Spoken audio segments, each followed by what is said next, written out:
Hi guys, I am Enrico B. Manguerra and I'm with Kana C. Arellano and Andrin and we are Group Ball Cube from Grade 12 Genesis. In this video, we're going to talk about what we have learned in Robotics 4. RFID, Keypad, IR receiver, These are the components we used in Robotics 4. All of them are Arduino compatible modules that only require jumper wires to be used. The RFID module, called the MFRC522, can scan for RFID cards by sending out radio frequency signals and using an antenna to detect for a tag. Each tag has their own fingerprint and is set out to the module when in close contact. This was the most difficult because of the large amount of pins and the need of editing the code.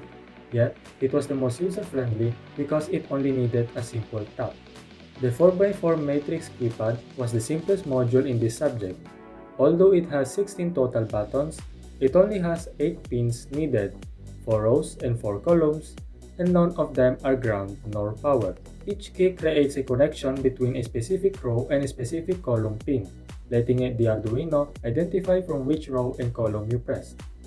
This creates fewer pins and thus less hassle with wiring. The IR receiver module, called the KY022, works just like a TV. It detects infrared light sent from a remote, which is then transferred into a digital signal that the Arduino can read. It's simpler than the RFID because it only has 3 pins needed to wire, but you still need to edit the code to use the correct buttons. we integrated several components to make the system more user-friendly. The LCD displayed clear instruction and status messages. The buzzer gave sound confirmation and the LEDs provided instant visual signals. This feedback mechanism helps us quickly understand what the system was doing without checking the code directly.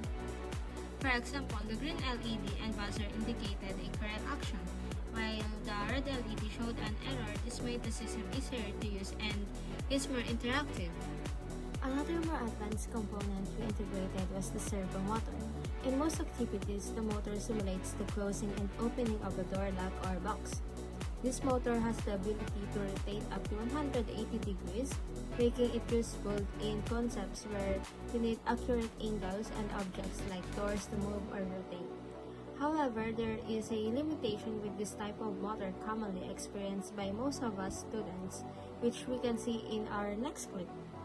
We had an activity where we used the IR receiver to control the servo motor's rotation.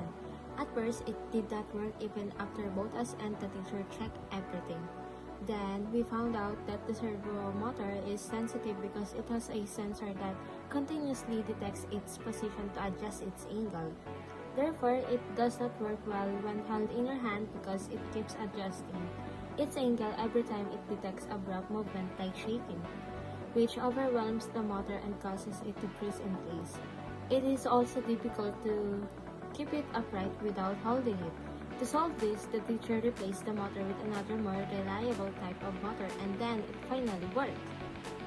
Another commonly experienced challenge was in coding, such as in the need of editing the code of the IR receiver and RFID modules for them to work. This happens because each RFID tag and each button of the remote control have unique names on it. Their correct names must be put in the code for the system to be activated.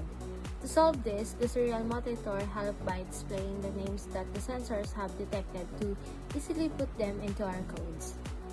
Lastly, wiring is also a part where you must be careful because one wrong connection could lead to short circuits just like the one that almost happened to us. During an RFID activity, one of the pins was accidentally connected to GND instead of pin 13. This caused the system to reset repeatedly and almost caused a short circuit. Thankfully, none of the components malfunctioned. You have seen what each component can do and how they function, but how are they used in real life? Let me tell you, they are found everywhere. Each component has their own unique practical use. The RFID enable contactless scanning for school IDs, tools, and supermarkets. Keypad offer reliable, familiar, secure access for locks, ATMs, and lockers, and IR use invisible light waves for Arduino project applications like home automation for appliances like fans, light, curtains, and TVs. This exploration of RFID keypads and IR technology help us understand how everyday systems are thoughtfully designed for specific needs, like choosing the right tools for tasks.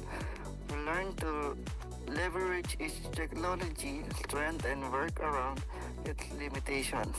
For example, the RFID can be disrupted by metal keypad needed to be pressed firmly to detect an input, and IR signals are blocked by object.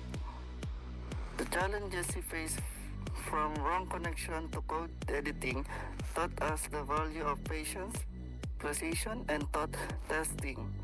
Moving forward, this knowledge will guide our decision in school projects and real-world solution, and the skills we develop will serve as a strong foundation for learning new technology as they evolve.